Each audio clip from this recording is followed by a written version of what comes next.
शादी का झूठा वादा करके बलात्कार किया, ये वाले एलिगेशंस के cases I am very happy to report कि मैं आजकल देख रहा हूँ बहुत ज़्यादा केसेस में आजकल क्वॉशिंग्स हो रही हैं और अक्विटल तो ऑलमोस्ट गारंटीड हो ही जाता है, स्पेशली अगर आपका कोई बहुत ख़राब वकील ना हो।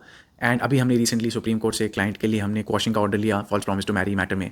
पर ये बोलते हुए मुझे थोड़ा सा डर भी लगता है, क्योंकि मुझे पता है जो हम देखते हैं एंड जितने भी एडवोकेट्स ये देख रहे हैं वो एग्री करेंगे, बात शादी का झूठा वादा का एलिगेशन की नहीं है। बात ये है कि किस तरीके से हम औरतों को ये लिबर्टी दे के रखते हैं कि आप कुछ भी केस डालो विदाउट प्रूफ, आपके खिलाफ जो एलिगेशन है उसके पास आपके पास सबूत है कि ये झूठा एलिगेशन है, फिर भी आपके खिलाफ केस चलता है सालों तक। आप अरेस्ट होते हो, आप कस्टडी में रहते हो, बेल एप्लीकेशंस में आपकी चीज़ कंसिडर नहीं करी जाती, क्वॉशिंग में भजन लाल की जजमेंट बोल के आपके केसेस को डिसमिस किया जाता है।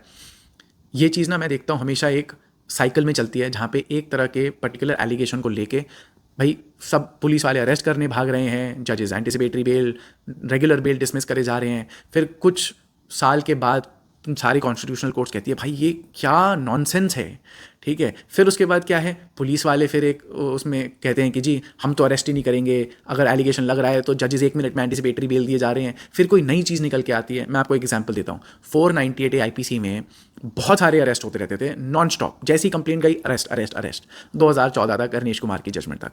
उसके बाद कुछ टाइम के लिए ठंडे पड़े, फिर जी अच्छा ज्वेलरी नहीं करी उसके लिए अरेस्ट अरेस्ट अरेस्ट, फिर जज कहने लगे भाई ये ज्वेलरी नहीं करी इसमें कस्टडी में क्यों लेना है। फिर थोड़े टाइम के बाद ये 377 कि भाई मेरे साथ फोर्सेबल एनल सेक्स किया या ओरल सेक्स किया, अरेस्ट अरेस्ट अरेस्ट। फिर जज कह रहा है भाई क्या कर रहे हो तुम, रुको इस पर। फिर पुलिस वाले कहते हैं हम तो FIR ही नहीं करेंगे। अब false promise to marry arrest arrest arrest, अब ये थोड़ा ढीला पड़ रहा है। पर मुझे डर है कि सिर्फ फॉल्स प्रॉमिस टू मैरी के झूठे एलिगेशंस बलात्कार वाले नहीं हैं जो मार्केट में चल रहे हैं। ऐसे बहुत सारे केसेस हैं जहाँ पे फॉल्स प्रॉमिस टू मैरी शब्द नहीं यूज़ किया जाता है, बट एलिगेशन उतना ही स्टूपिड है। मैं मुझे ऑफिस में नौकरी के बहाने करा, एंड माइंड यू BNS के अंदर यही एक नया सेक्शन भी ऐड किया गया है, नौकरी का बहाना दे के मुझे इधर लेके गया, मुझे कोल्ड ड्रिंक पिलाई, कोल्ड ड्रिंक पीते ही मुझे चक्कर आ गए, मुझे बाद में समझ में आया उसमें कुछ मिलावट थी, मैं बेहोश हो गई। फिर उसके बाद मेरे साथ बलात्कार किया, फिर मेरी वीडियो रिकॉर्ड करी और बोला कि धमकी दी कि किसी को पता है मैं वायरल कर दूंगा। अब ऐसे केस में आप एंटिसिपेटरी बेल लेके दिखा दो। आज के दिन ये सिचुएशन है, वही है, कुछ 5, 10, 15 हज़ार लोगों को अरेस्ट करने के बाद जब सुप्रीम कोर्ट बोलेगी भाई ये क्या नौटंकी, क्या सर्कस चला रखा है, फिर बोलेंगे ये ऑफिस ये एलिगेशन के नौकरी कर देंगे, फिर पिलाया, फिर भाई मेडिकल कहाँ है, वो वीडियो कहाँ है जो ये कह रहा है जिसके लिए आप कह रहे हो हम एंटिसिपेटरी बेल नहीं दे सकते, इन्फ्लुएंस है। ये एक साइकिल चलता रहता है ना। ऑब्वियसली हैविंग सेड दैट, क्या जेन्युइन केसेस नहीं होते हैं, बट इतना बुरा हाल कि एक जेन्युइन केस में 10 बकवास बोगस केस हो रहे हैं। मैं कहता हूँ सारे केसों को ढंग से इन्वेस्टिगेट करो, पर जहाँ पे लड़के का कम से कम प्रूफ है कॉन्क्रीट की ये झूठा केस है, उसको तो अप्रिशिएट कर लो, उसमें क्या दिक्कत है।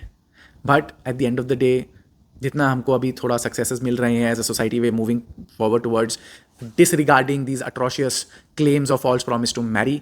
अब मेरा डर जो है वो कुछ टाइम में फिर लड़की को यही फिर लीगल एडवाइस मिलेगी कि अब बहन ये फॉल्स प्रॉमिस टू मैरी छोड़ो, नौकरी का वादा या फिर मेरे को बस बहला फुसला के यहाँ ले गया वो करो। वहाँ पे आदमी के एंटिसिपेटरी बेल मिलने के, रेगुलर बेल मिलने के चांसेस काफ़ी कम है, क्वॉशिंग होने के चांसेस अब कम हो गए हैं, तो जी अब उधर फोकस करो।